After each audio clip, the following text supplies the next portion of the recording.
Okay.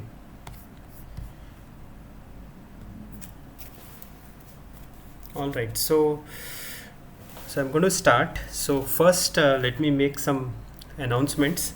So there will be a quiz tomorrow. So I will write up all of these things, and I will share it with you. So there is a quiz tomorrow.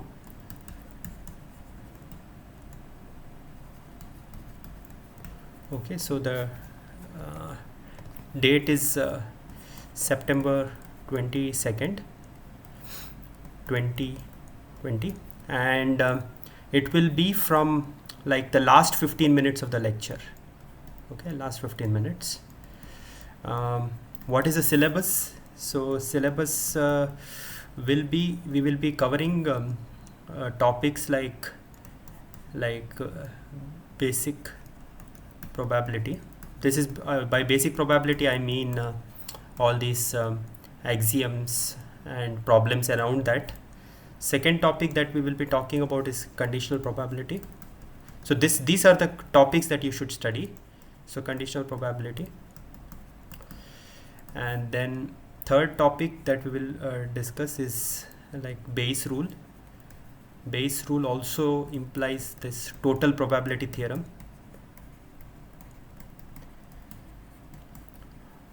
And then fourth question will be on independence. So these are the four topics that you should get familiar with. So how do you what should be your study plan? So what I recommend strongly is like go through MIT tutorials, recitation. This is one thing. So this tutorials and recitation is there in their website. They have both the questions as well as the solutions. Okay, so you can go through that. Second thing that you can go through is Sheldon Ross book. Sheldon Ross books, problems at the end of chapter 1.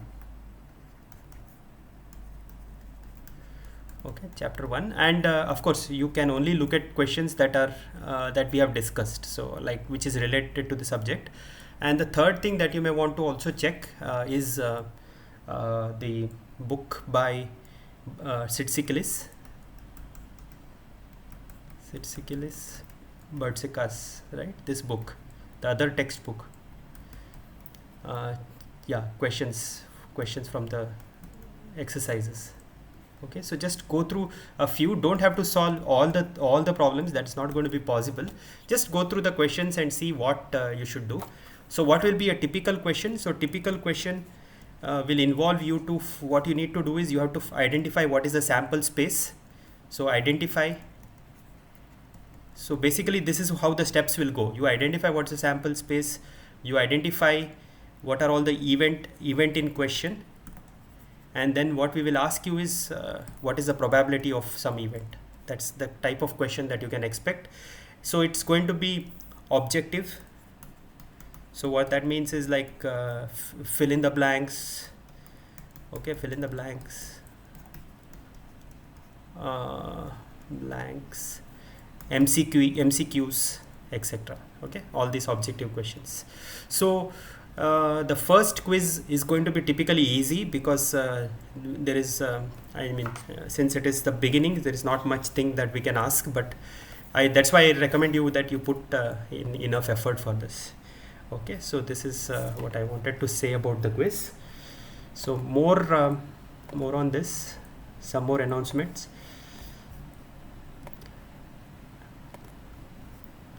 Okay, so this is about the quiz. So the next thing I want to talk about is the assignments. So I saw that almost all of you have submitted the assignments on time, but a few people have submitted 1 or 2 hours late. So there will be no penalty. So there will be no penalty for this particular assignment, no late penalty, because I think 1 or 2 hours for the first assignment, if you are late, it's okay. So we will not penalize anybody this time. So there is one person who has not submitted, so that person I don't know.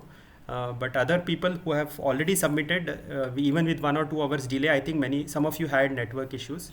So we will not penalize them this time. So next assignment, try to turn in a few hours, few days in advance, right? I give plenty of time.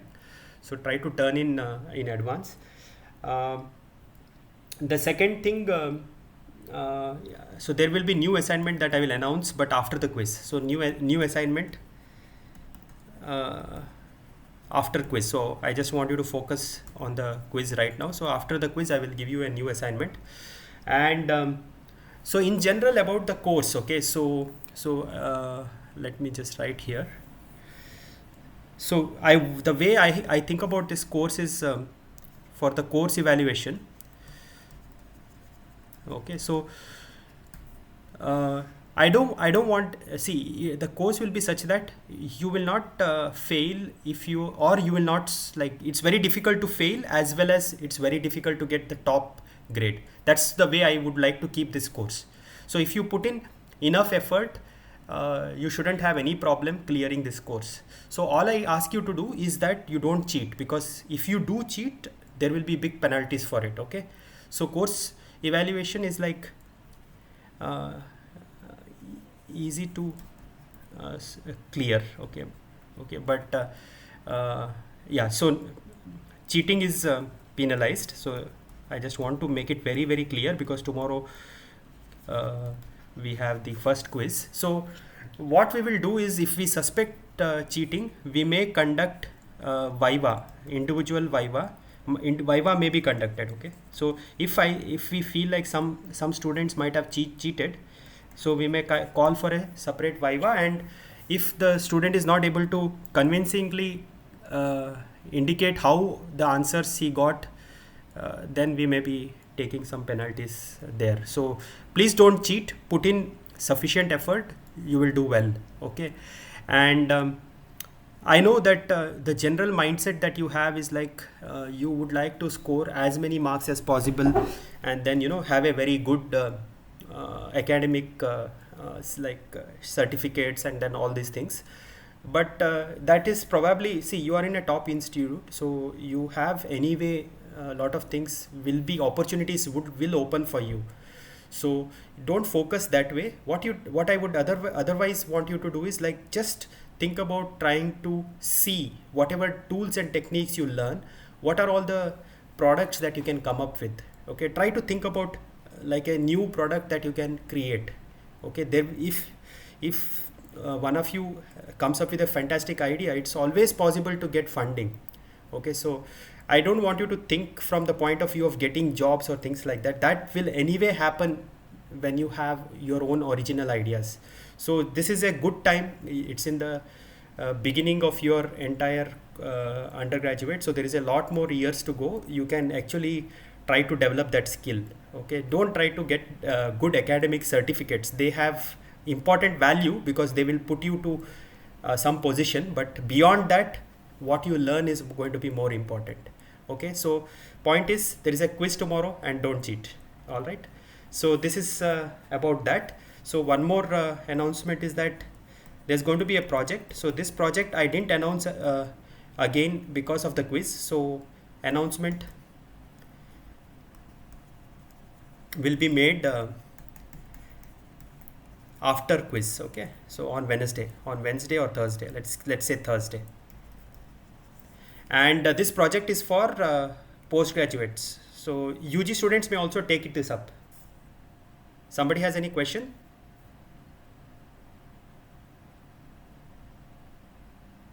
Okay, so this project will be on yeah.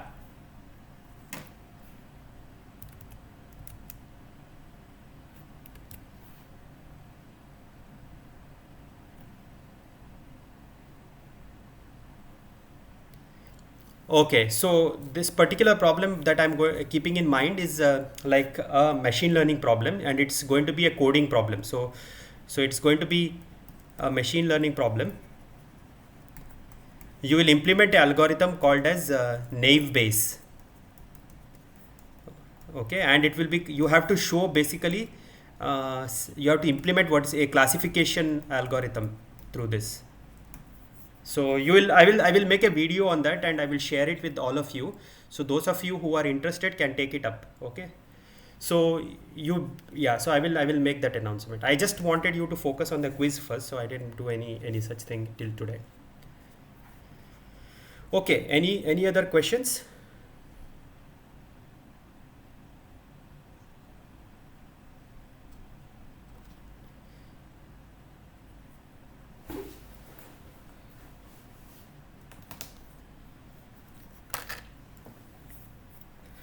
Yeah, so this particular quiz will not require you to code anything. So this particular quiz that I'm going to give tomorrow will be exclusively mathematics. So it will not have any coding component.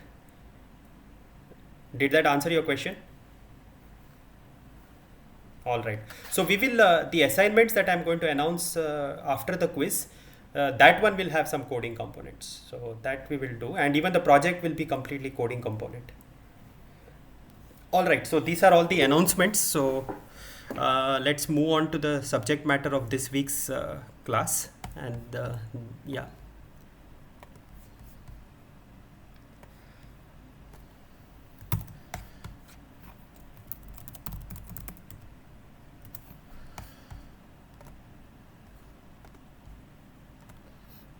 Okay. So let's begin with a quick recap of what we have done last week. So since this topic is so very important, I'm spending a little more time than usual on this topic. So let's do a review of what we have done so far. So what we discussed last time is conditional probability. So okay, so in conditional probability, what we understood is like we are looking at a new universe, right? So there's a new universe. All right, and the whole perspective is that we are looking with respect to new universe, and the idea that we had was that you look at the new universe. How do you make it a new universe? Is by completely normalizing with the B, which is known to have happened, right? That's the idea that's happening in this formula.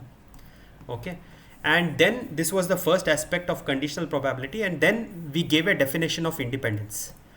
So this definition, what we gave is like, if we know some event A is happening, this is the prior probability. We don't know anything before anything happens. We know P of A is the probability that A happens.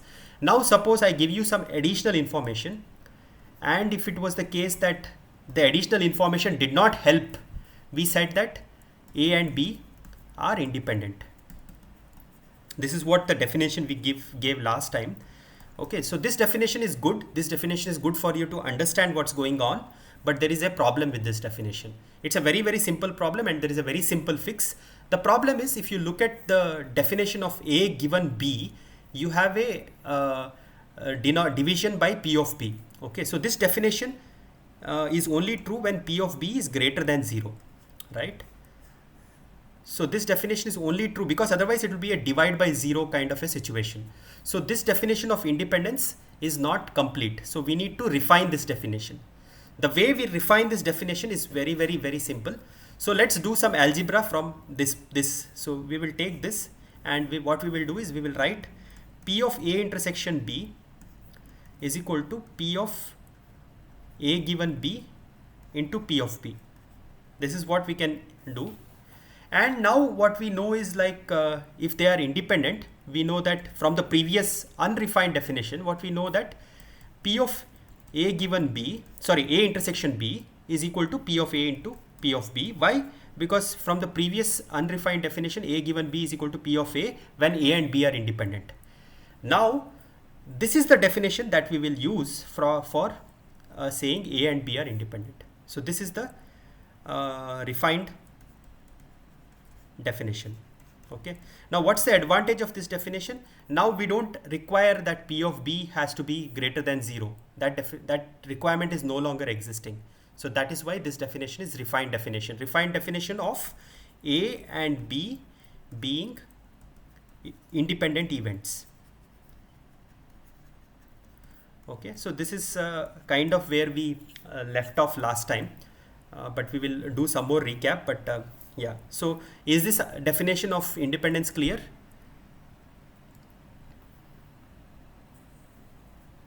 Okay, very good. So now this is about two events. So now we need to understand how we can extend this for more than two events. Okay, since it's only for two events, we need to refine this a little bit more for more than two events, and that is what we will talk about now. So let a1, a2, an be events such that, okay, so probability of ai1, ai2, okay, aik is equal to probability of ai1 into probability of ai2 to probability of ai3 probability of aik. Okay, now what is this? So you basically,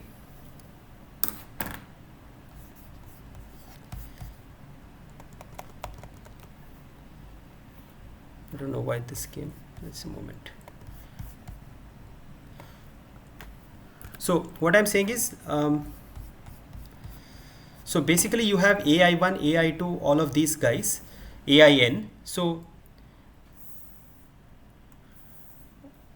you take any set for any I1 less than I2 less than IK, okay, which is between 1 and n.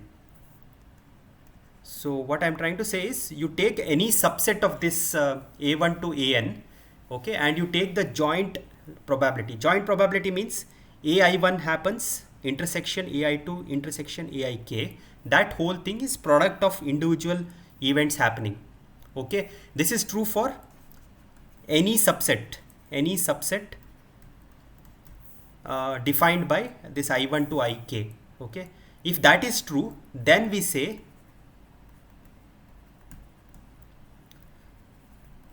A1, A2, all of these guys are independent. Okay, so this is true for any. So we have to understand that means like any possible subset. So that's where it is true. So basically, if the cardinality of each of this event is n, so there are n events, then all possible subsets will imply 2 power n subsets are there. It is true for 2 power n subsets. Okay, all the 2 power n subsets, if you take the intersection of any of the subset there, the probability of all of them happening is equal to the individual thing. So let's take an example to understand this better. So let's take 3. So let us take this n equal to 3. So let's take let A1, let's say A, B and C, let's keep it simple. Let A, B and C be events such that, okay, now what are all the subsets here? We have obviously P of A intersection B intersection C. That is like the entire collection of events, that is also a subset. So this is equal to P of A, P of B, P of C. So this is 1. And what other subsets we can have? We can have P of A intersection B. This is going to be P of A, P of B. Okay, so P of B intersection C. This is P of B, P of C. Similarly, P of A intersection C. Okay, it is P of A, P of C. So these are all possible subsets of a set of cardinality 3. Okay, so that's it. So now, of course, yeah, so these 3 are basically called as pairwise independence property. Okay, but that is not enough. Pairwise independence is not enough to claim full independence.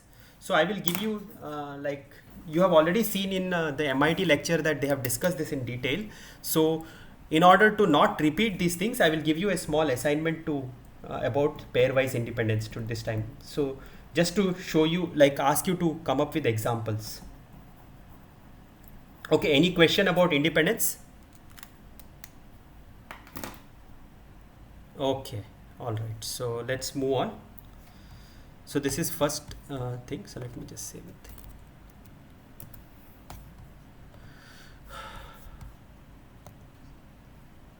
Yes, yes, go ahead.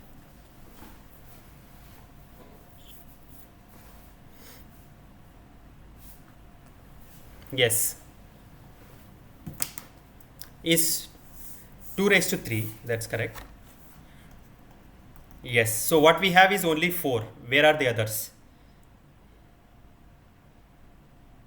No, no, no. Other ones are not complement. That is also true, but I'm considering like subsets. I'm only including the subset which are part. Okay, so let's write that up. So empty set is 1. So P of empty set is equal to P of empty set. There is nothing to specific to say. A, B, and C singletons are there. P of A is equal to P of A. That's also true. So nothing is happening which is very significant here. So these 4 plus these 4, totally 8. Is that okay? Yeah. So that also reminds me to, yeah, okay, good, good. So any other questions?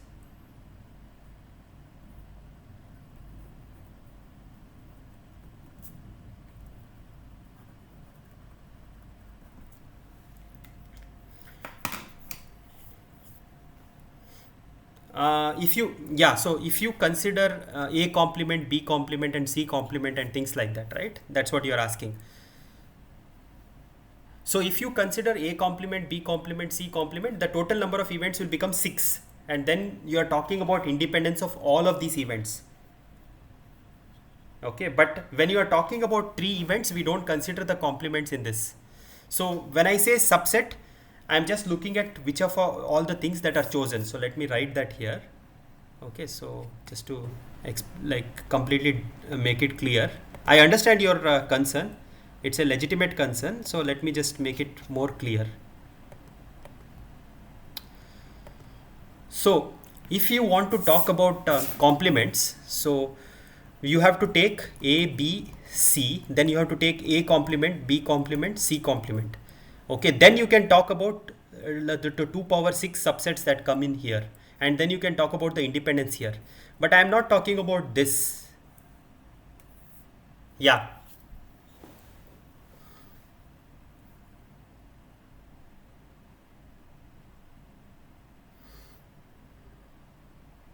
Yes, correct. Correct. Yes. No, no, yeah, yeah. I'm just trying to say. So, yeah, you're right. You can't use A and A complement because they are dependent. But here, so the issue was like this. I will tell you what's the problem, what's the confusion that's going on. When I said subset, right? So, so what are all the subsets of A, B, and C? Okay, so if you take subsets of A, B, and C, you have. So, what is the 2 power of this? So, you have all the singletons. Okay, and then you have all the doubles A, B, B, C, okay, C, A, and then you have all the triple, and then of course you have the empty set. So let me write that as well. So empty set comma this. Now the question that I think the confusion that someone had was, if you take for example this set, okay, should we take it as A, and since B and C are not present, I think the question was, should we not take B complement, C complement? So should this not be considered? I think that's the confusion. So since B and C are not present, so should we take B complement, C complement? So that is not exactly what the definition is saying. What the definition is saying is you take the set as it is. Like suppose I take this set. Okay, then I talk about P of A intersection B, and there if I want to discuss, then you have to discuss P of A into P. Then you have to look at this and check whether this is true. Okay, this is not the interpretation, that this is not the correct interpretation. The interpretation is you have to look at the subset, look at the members of the subset, and then see what's the probability that all the events in that subset happen. And if the event that's happening is P of A into P of B, then it is correct. Okay, but if you want to include complement, that becomes a different problem. So as you rightly said, they are not independent anyway, because A and A complement are not independent. That's correct. Okay, I hope this made things clearer and not more confusing. All right, good. Okay, so yeah, so these things are discussed by the MIT professor in great detail. I just I've asked you to read it, but just actually go and see the things, so you will get all of these things much more clearly. But I am discussing this once again because this is such an important concept, and it appears everywhere. All right, so let's pick the next topic for review. So this topic is of the total probability theorem. Oops.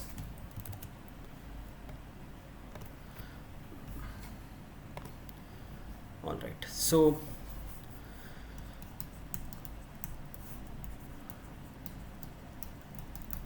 okay, so this is a thing that I asked you even in assignment. So so basically you have a partition. So you have omega, and then you divide it into pieces, disjoint pieces. Okay, so call this as S1, S2, S3, S4, S5. Okay, so what we say is omega is union. Okay, disjoint union you indicate by a plus here, Si, I going from 1 to 5. So this is a partition. This is called a partition. Okay. So now when there is a partition, what you have, the property that you proved in the assignment is that any event A can be written as disjoint union of A intersection Si, I equal to 1 to 5 in this case, for example. This is what, and if that any event can be, any event A can be broken up in this way. And then in the assignment we asked you to prove what is probability of A is basically sum of all these things, right? This is what was given in the assignment. Now total probability theorem is making just a next step. Okay, so we know this, so observe. Okay, so P of Si, so for some I given A is P of A intersection Si divided by P of A, right? So if you rearrange and put that equation here, you get this representation. You get this as P of A into P of Si given A. So this is called the total probability theorem. There is another way you can write this. You can also write this as P of Si into P of A given Si. So these are all the different ways you can write the same probability. Okay, so this is called the total probability theorem. Okay, all right. So moving on. Then next thing I want to talk about is again Bayes rule. Again, these are all revision, but these are important topics. So this is Bayes rule. So the Bayes rule, what we discussed last time, was in the context of disease. So there is a disease that is running in population. There is a prior for this disease, and then you have tests. You have tests which will given that you have a disease, it will have a positivity rate, and even if for the false negative also, false positive rate also, you know. So these are all the characteristics. So these are all the characteristics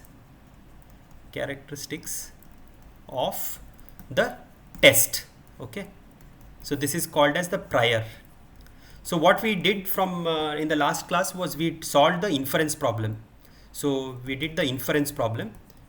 So these names are not particularly important. You will see that more in machine learning again and again, but you understand what we are doing. So this was positive given disease, but what you are really interested in life is not positive given disease, but you want to find out if someone has a disease or not. So disease given positive is more important. And how do we get that? Again, that's very, very simple. We saw this. This is going to be probability of disease into probability of positive given disease. Okay. So into probability of disease into probability of positive given disease plus probability of disease complement into probability of positive given disease complement. So this was the Bayes rule. Okay. It involves basically two steps. So how do we prove this? Basically, this bottom denominator comes from total probability theorem. This is equal to probability of getting a positive. So that's essentially the whole idea that drives the Bayes rule. And we can of course generalize it. So generalization. So what is the requirement for generalization? you need to have basically omega, which is going to be like a partition. You need a partition first if you need to generalize. Okay, and suppose we want to ask what's the probability that some S2 given A happens. Okay, so this is going to be generalized in this way, divided by summation of P. So this is all repetition. Okay, I'm just repeating what we have already done, and that's why I'm doing it a bit quickly. So if you have any questions, please interrupt me. So this is the general Bayes rule. Okay, all of these things we have discussed. We did some problems in the class. So I hope these are all clear to you. Okay. All right. So now moving on a little further, we also can do this, right? So yeah. So one thing that we saw is like definition of P of A given B. What was the definition of this? Again, I'm repeating this, but this is the definition. Okay, so but if you rearrange, what you get is P of AB. So I can sometimes skip the intersection sign. It's understood that when I write AB, both A and B are happening. This is equal to P of A given B into P of B. Now you can do this for A, B and C. Okay, so the way we do that is we just basically group these people together. So what you do is you take A and B as a new element. So then using the above rule, what we will get P of AB given C into P of C. Okay, and then we can break this further. Okay, I particularly, okay, let me, yeah, anyway, so then, okay, no problem. Sorry, I think this is not the correct way to split it. So what we do is we take P of AB and then we look at P of C given AB. So there is this we can write. So AB, I'm taking it as a single unit. Okay, this we can write, and now P of this we know how to split it. So that is P of A into P of B given A. Okay, into P of C AB. So all these things you can do. This is called as a multiplication rule. Again, there are many versions of it. The way you simplify it can give different. So for instance, you can write it as other way around. You can do it P of C into P of any possible way you can do this. This can be B given C, and this can be A given BC. All these various ways you can write this. You can write just P of B, then P of A given B. All these things are possible. This is, all of them are true. You can prove all of these things at your own time, but yeah, these are all the things that you can do. Any questions here?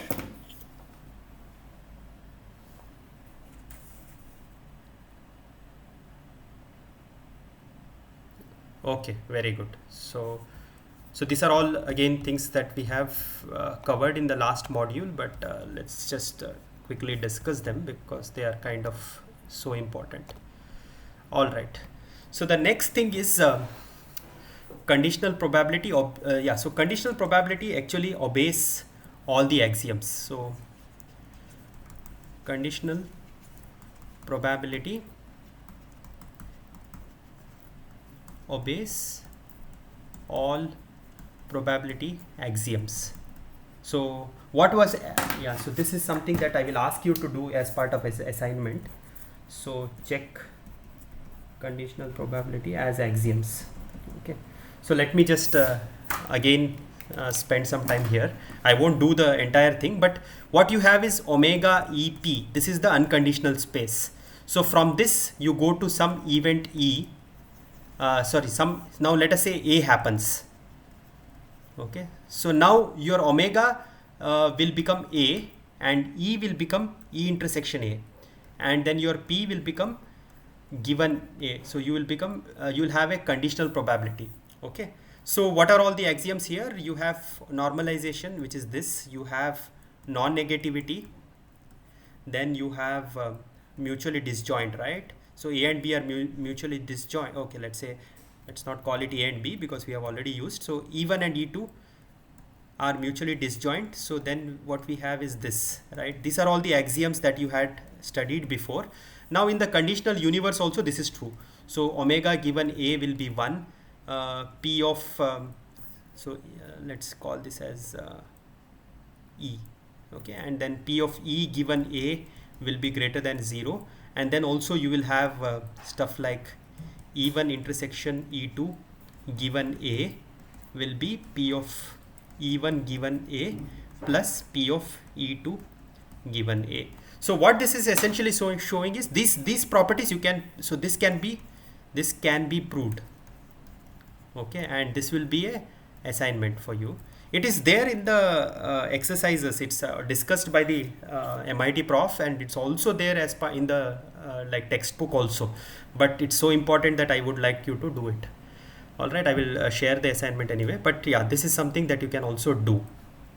Okay, now okay, any questions here?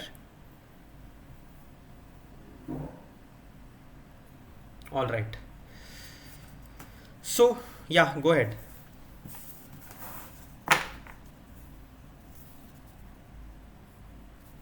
I'm so sorry. I'm so sorry. Yes, yes, yes. This is union. Thanks so much. Did I do that mistake everywhere? I hope not. Okay. Yeah. Thank you. Sometimes it happens because I'm trying to quickly wrap up that previous module, so I might make some mistakes like this. Thanks for pointing out. All right. So let's. So basically, now what I want you to take away from conditional probability is like it is like regular probability with the additional like tail here. That's all. Okay. Whatever you have, the usual understanding of probability, that will continue to happen. Okay. So let's try to define what is called as conditional independence. Okay, so what is independence? So this is independence, usual independence is this, right? So A and B are independent when you have this happening. A intersection B is probability of A into probability of B. Now what conditional independence is asking you to do is just put a conditional and it should still be true. Okay, so that's essentially what it is. So the same definitions that you have for independence, you just put the conditional that you are having. That's it. That's going to be conditional independence. All right.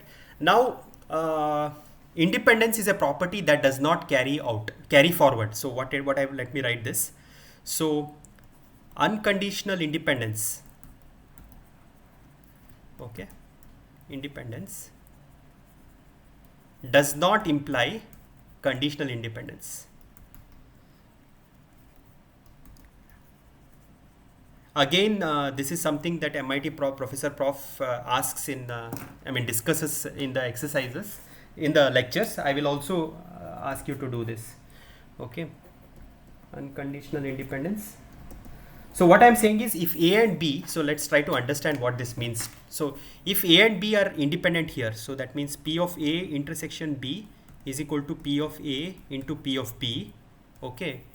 Now there is a new event that is happening. Some C happens. Okay. It does not immediately mean that P of A intersection B given C is equal to P of A intersection C into P of B. So this need not be true. Okay, so this independence does not carry, unconditional independence does not carry forward. So what was independent before, after some event happens, might become dependent. And what was dependent before, after some event happens, it might become unconditional. I mean, that may become independent, conditionally independent. Okay. All right. So that's about the recap. So that's why I was kind of hurrying through this entire discussion. So let me just pause here. This brings us to an end of the first module. Yeah, go ahead.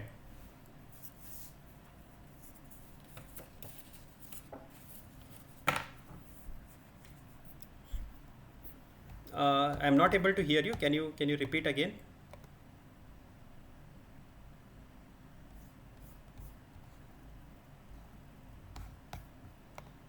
It's fine. It's fine. Okay. All right. So looks like everyone. Okay. All right. All right. Yeah. Very good. So let's continue. So this is all the recap. So let me just save this. Yes, recap.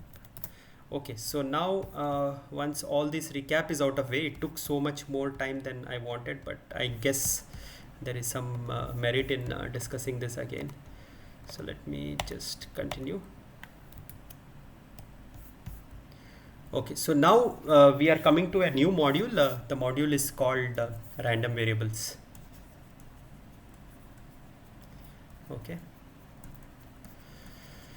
So this is something that you have already seen, but let me just try to explain this again. So basically, you have omega, your sample space, E, and then P. Okay, let us choose one simple experiment so that I can make it clear what is a random variable. So let's say omega are all the students, okay, of this class. Okay, so basically I will collect all the 83 students that are there in this class, in this meeting, and I will put them in a room, and I will do an experiment on these people in the sense that I will pick some student at random. Okay, now the question that I'm asking here is, what is a outcome? What is a individual? How do you represent an individual? Yes, what's a identity of an individual?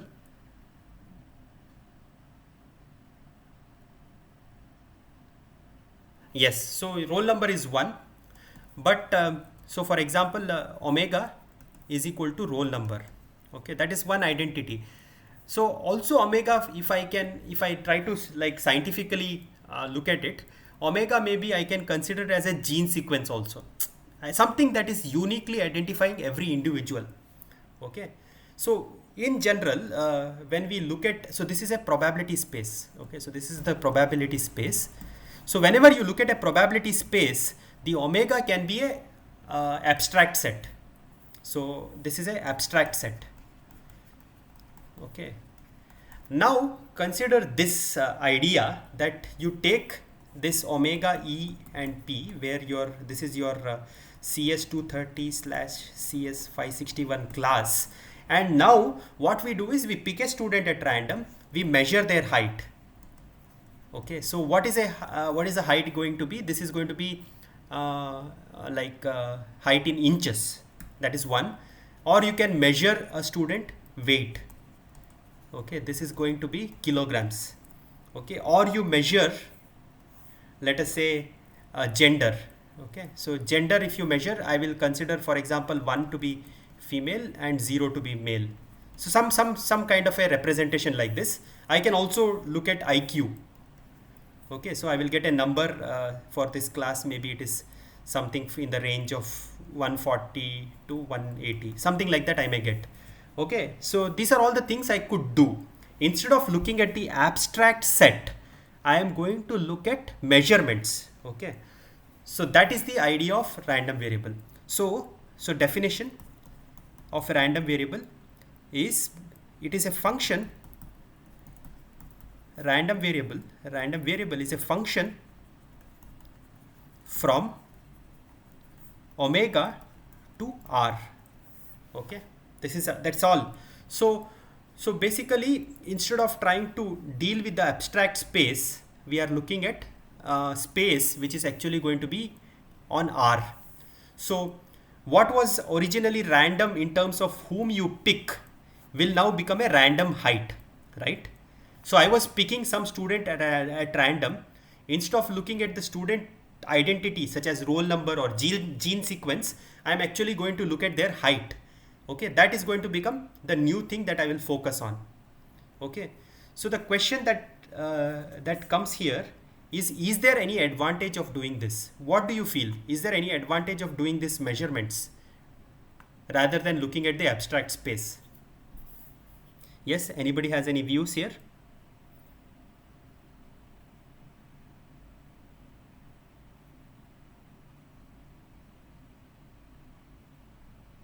Is the question clear? So basically what I'm saying is whenever you look at a probability space, you can look at an abstract space such as roll numbers or the gene sequences.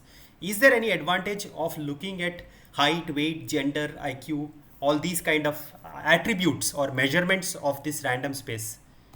So someone has sent some chat message. Let's see. Yes. So working with numbers is definitely an advantage. So let us try to note down. So one very good thing is working with numbers. Any other views?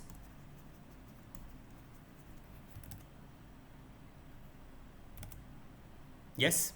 Working with numbers is a definite advantage, right? Because now you can do all kinds of operations on numbers. Any other view?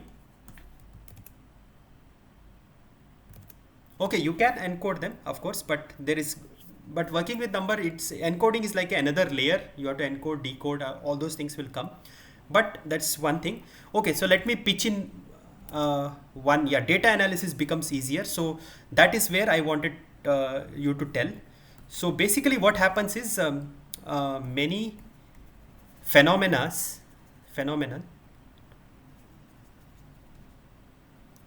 have a pattern. Okay, so what that means is when you look at numbers, if you take for instance heights, let's take all the heights of all the boys of this class, it will definitely follow a bell curve. Same if you take all the heights of all the girls in this class, again it will be a bell curve. So many phenomena have a pattern. Okay, that is what machine learning is exploiting. You are going to study basically the numbers. That is one advantage. Secondly, you can get to study patterns. Okay, so these patterns are driven by what is called a central limit theorem. Okay, because several things in life, they appear in terms of this bell curve. So there is a definite advantage in doing that. And third important thing, which I guess no one has mentioned so far, is that you can focus on the problem at hand. See, focus on the particular attribute.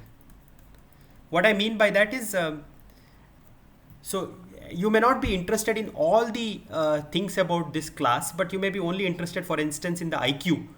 So you can just focus in on the measurement that you are interested in. Okay, so that is one of the reasons why we study random variables. Okay, so yeah, so and what is the definition? So it's basically a function from omega to r. The way you have to think about it is you are doing a measurement on the sample space. All right. Okay, so that's very good. So let's move on.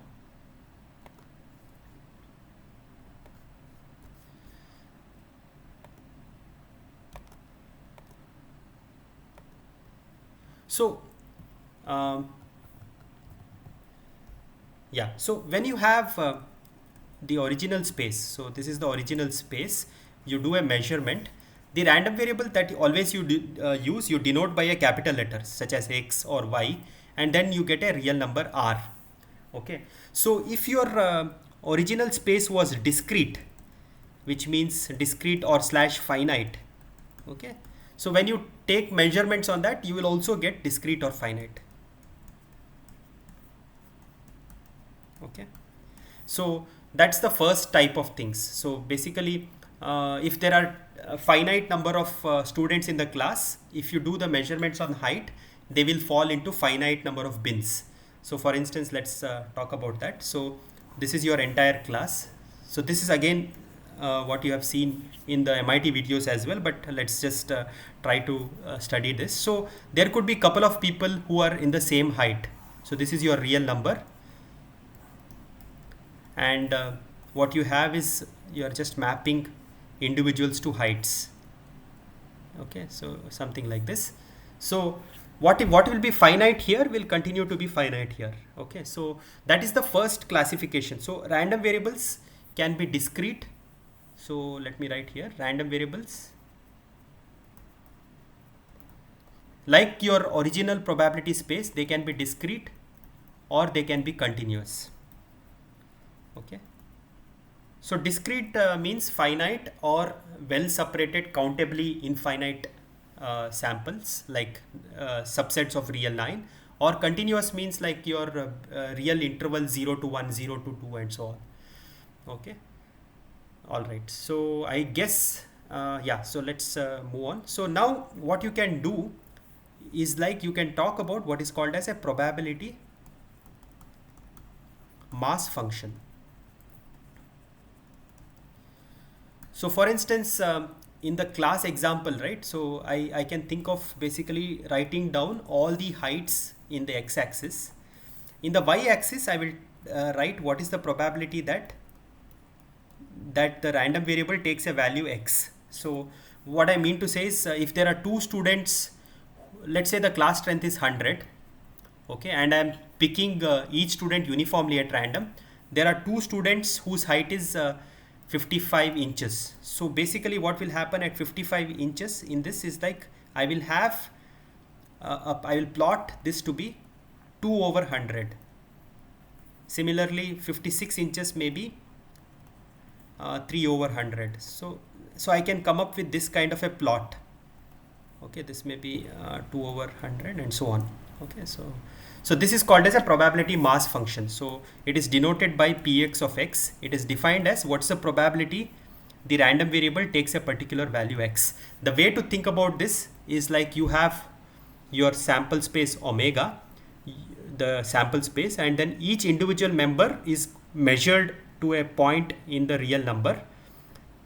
Now you just look at what's the probability that either of these two events happen, and that you write as the probability in terms of the y-axis. You just plot it. So this gives you a probability mass function. All right. So any questions here? Okay, so I think this is a good point to stop. I will look at a few examples of this tomorrow, and we will continue from here. So just to recap, what we have is like we have been discussing on what is called as a probability space. You have your sample space, you have your events, you have your probability. All right, and then what you do is instead of looking at the original sample space, which may be very abstract, what you do is you make measurements out of it. You look at the height, you look at the weight, and so on. When you measure something, you will get a number, you'll get a real number. All right, so that is called as a random variable. A function, it's essentially a function from your sample space to R. And what are the advantages in doing that? So working with number is intrinsically easier rather than looking at, for instance, roll numbers. Roll numbers mean nothing, right? So whatever roll numbers are there in this particular class, as soon as you pass out, they have no meaning. So similarly, your gene sequence is hidden, though it probably conveys far more information. It is not immediately observed. So working with numbers is far more easier. That is point number 1. Okay, point number 2 is that you have many phenomena which have a pattern. So such as one example is a central limit theorem, which gives rise to this bell curve it keeps on coming. For instance, the Python notebooks that I shared with you last time, you could also see some bell curves happening. This is just one example. There are many more statistical phenomena that is driven by numbers. Okay, so that's why we are interested in random variables. Okay, and then the third point, which is kind of less, is that you can focus on the problem. And after now having motivated ourselves about the idea of random variables, we further talked about the first concept here, which is the probability mass function. So what you are doing is from the omega, you are going to map to real number, and then you are going to plot essentially all the values that the random variable can take on the x-axis, and then you plot what's the probability each of those outcomes come. So this is something that is defined only for discrete random variables. Okay, so we will talk about continuous random variable issues later, but this is only for discrete random variables. All right, so this is it. So this is, I think, more than enough for the first class on random variables. We will continue from this tomorrow. So any questions so far, guys? Everything okay? Yeah.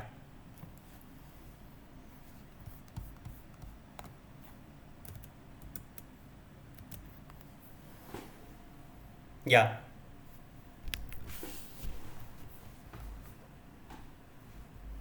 Yeah.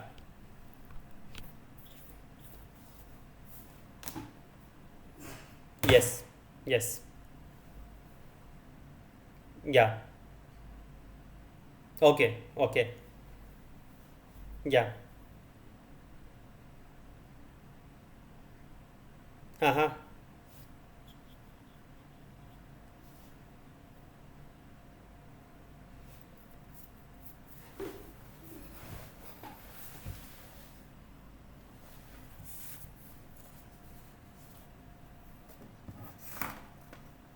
Mm-hmm.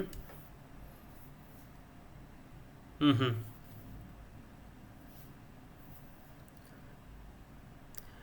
Okay, so it's a good question, and this is a question. See, this is again something that brings us back to the point that I'm telling from beginning. So there is one aspect of learning which is like trying to be very precise. Okay, so if I'm okay if you draw the Venn diagram, but if you have to do it well in the sense it is mathematically rigorous, that is another aspect. So for the tests and assignments, if you draw the Venn diagram and if you write, I wouldn't want to penalize you at least in the initial part, because that's not the point that we want you to learn. So I see what your question. So should we do it like properly, precisely with the axioms that we know? Yes, we should do that.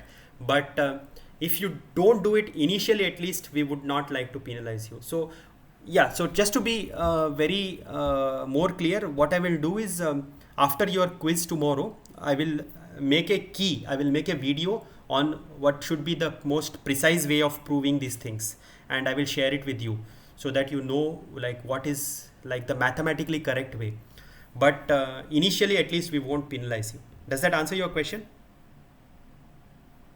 All right. Any other questions? All right, guys. So if that's nobody has any other questions, we will stop for today, and we will continue from tomorrow from whatever random variables. We will continue there. Thanks.